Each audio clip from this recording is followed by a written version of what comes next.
Assalamualaikum warahmatullahi wabarakatuh. Apa kabarnya anak-anakku semua? Semoga kalian selalu dalam kondisi sehat ya.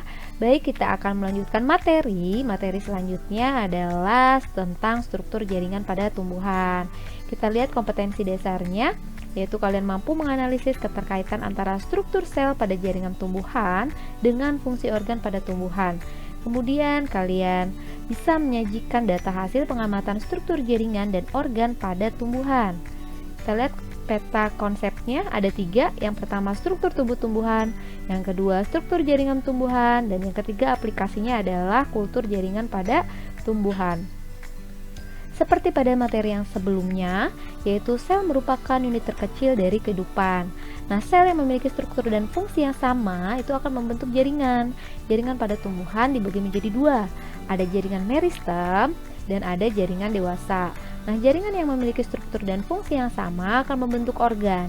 Organ pada tumbuhan itu sangat sederhana, hanya akar, batang, daun, dan bunga. Kita akan pelajari mulai dari jaringan meristem.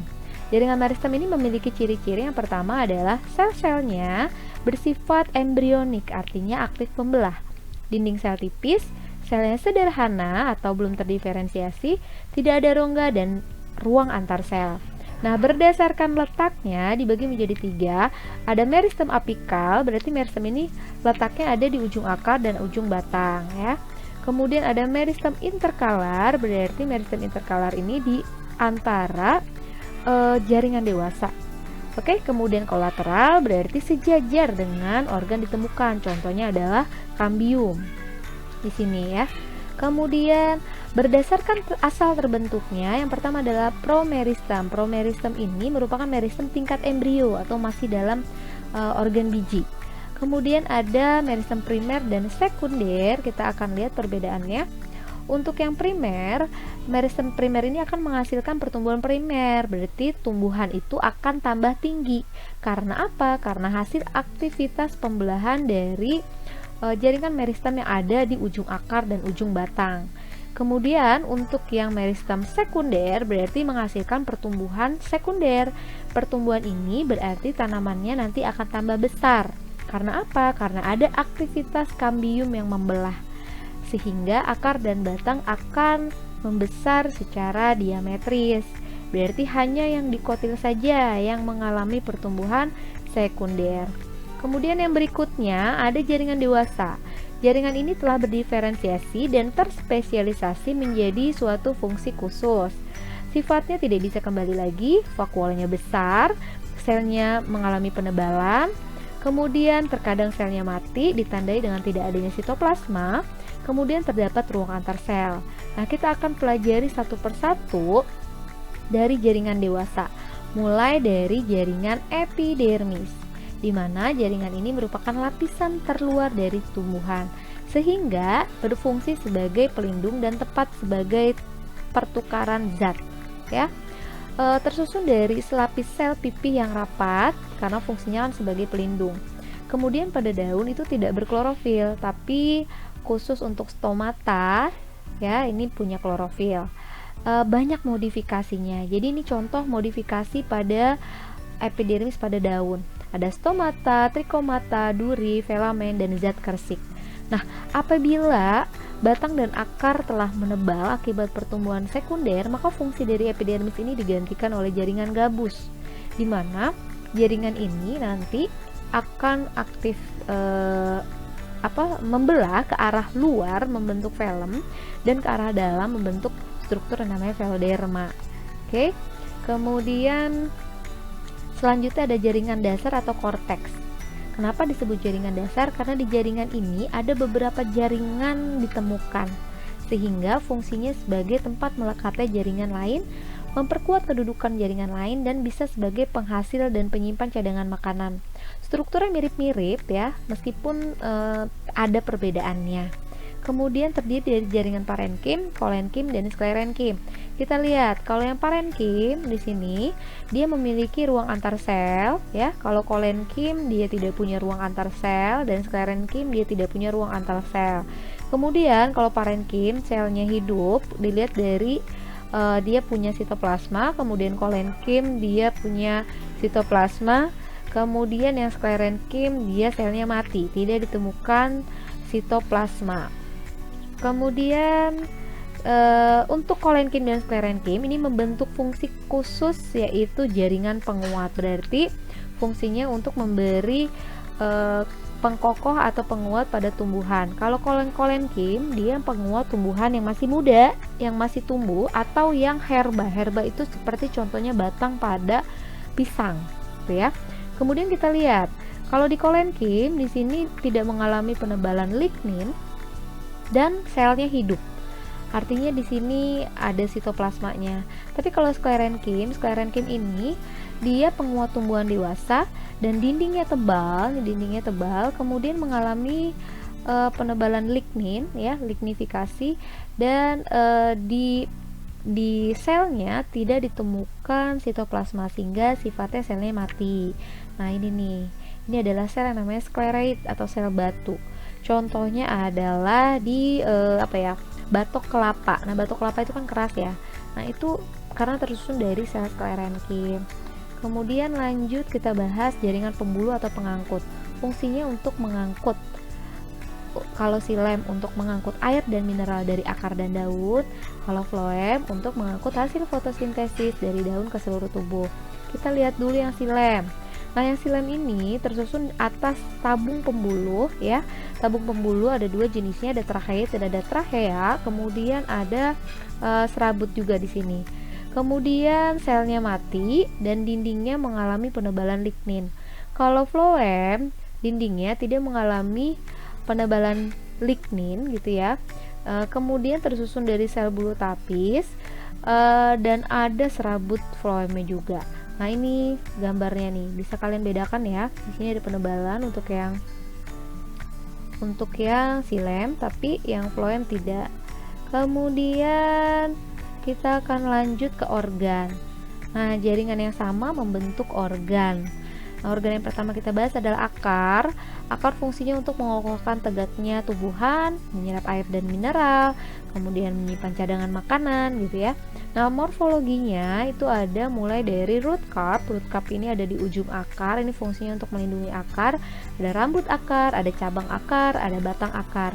Nah, kemudian kalau struktur histologisnya mulai dari epidermis, korteks, endodermis, dan stele. Kita langsung saja lihat gambar untuk membedakan akar dikotil dan monokotil ya.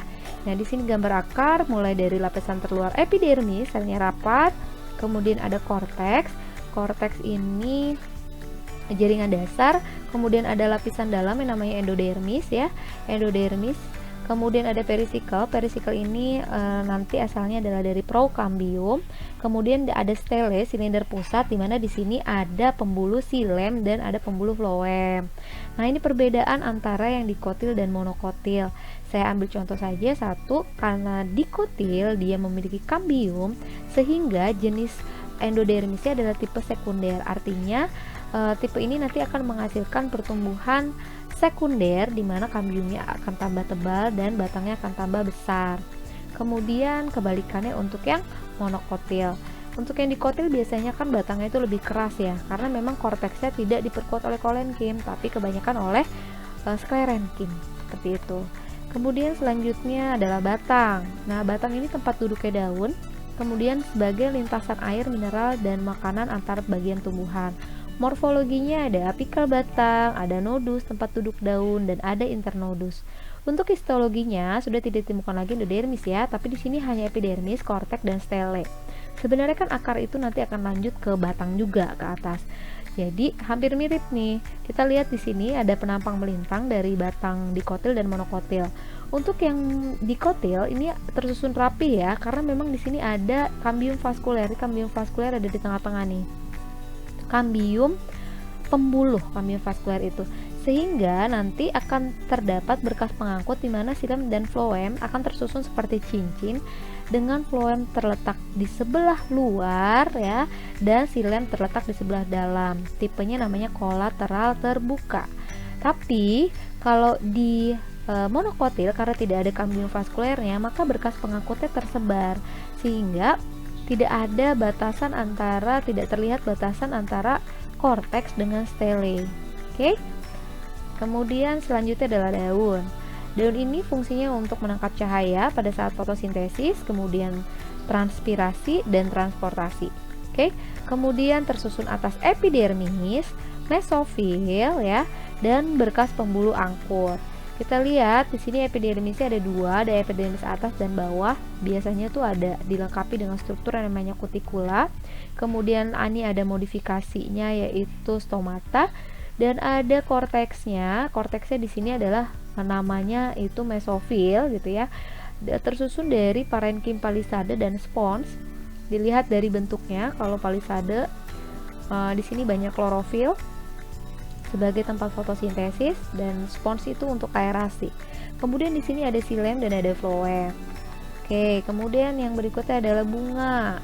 Nah, bunga ini sebenarnya udah dibahas waktu kelas 10, waktu kalian membahas tentang plante. Ya, kita tahu bunga itu merupakan alat perkembangbiakan bagi tanaman tumbuhan biji tertutup atau angiosperme. Nah, struktur bunga itu ada yang namanya alat perhiasan, yaitu kelopak dan mahkota, kemudian alat reproduksi atau alat kelaminnya ya, organ kelaminnya adalah benang sari dan putik. Oke, ini benang sari, ini putik. Dilihat dari kelengkapan struktur bunga, ada yang disebut bunga lengkap. Bunga lengkap itu berarti bunga yang memiliki alat perhiasan dan alat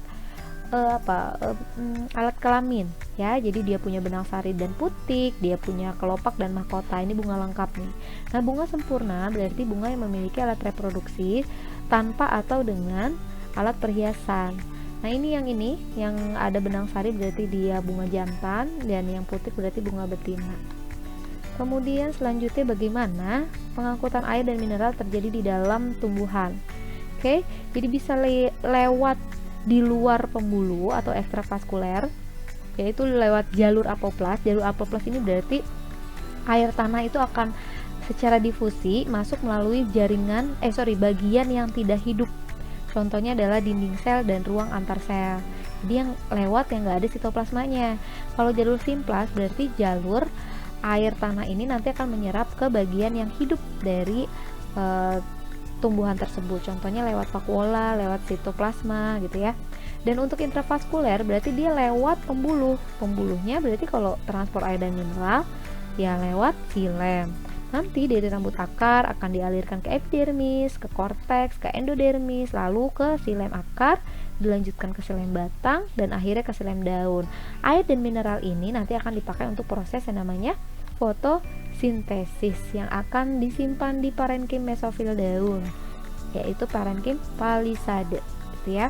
Nah, yang terakhir kita bahas adalah kita akan memanfaatkan sifat totipotensi tanaman, yaitu kemampuan sel untuk membelah dan menghasilkan individu baru, yaitu namanya adalah kultur jaringan. Jadi kultur jaringan ini adalah perbanyakan tanaman dengan menggunakan jaringan tumbuhan yang memiliki sifat totipotensi di kondisi yang steril. Jadi nanti akan diambil explant itu bagian sedikit saja dari tumbuhan, biasanya diambil dari jaringan meristem, kemudian ditumbuhkan di media steril, dan nanti dia akan tumbuh menjadi kalus, kemudian akan menumbuh akar, batang, daun yang kecil gitu ya. Setelah jadi tanaman kecil baru dipindahkan ke media tanah. Nah, banyak sekali keuntungan dari kultur jaringan ini. Yang pertama adalah explant yang dibutuhkan sedikit gitu ya. Kemudian sifat genetisnya sama dengan induknya, karena di sini dari satu genetis induk tidak ada percampuran atau pergabungan dari dua DNA. Jadi sama dengan induknya. Tidak tergantung musim, kapan aja bisa. Kemudian diperoleh bibit unggul dalam waktu yang singkat, dan diperoleh bibit yang bebas penyakit karena steril kan. Memperoleh sifat-sifat yang dikehendakinya. Nah, itu sebagian kecil yang sudah saya bahas di materi ini. Selebihnya kalian bisa baca di buku paket biologi atau di sumber yang lain. Dan tolong dikerjakan LKBD-nya secara teliti dan benar gitu ya. Wabillahi taufiq wal hidayah. Wassalamualaikum warahmatullahi wabarakatuh.